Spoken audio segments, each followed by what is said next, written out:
भंडारा जिल्ह्यातील आयुध निर्माण कंपनीमध्ये स्फोट झाला होता आणि या स्फोटात 8 लोकांचा दुर्दैवी मृत्यू झाला आहे, तर 5 लोक गंभीर जखमी असून त्यांच्यावर उपचार सुरू आहे. कंपनी प्रशासनाच्या चुकीमुळे हा स्फोट झाला असल्याचा आरोप गावकऱ्यांनी केला. तर आज सकाळपासून आयुध निर्माण कंपनीच्या गेटवर आंदोलन करण्यात आलं होतं.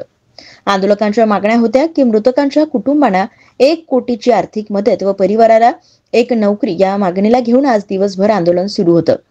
अखेर कंपनी प्रशासनाने 50 लाख रुपये सध्या देण्याचं ठरविलं आहे, तर उर्वरित 50 लाख रुपये करिता वरिष्ठांकडे पाठपुरावा करणार व मृतकांच्या कुटुंबांना कंपनीमध्ये नोकरी देण्याचा लिखित आश्वासन दिल्यानंतर अखेर आंदोलन मागे घेण्यात आलं आहे.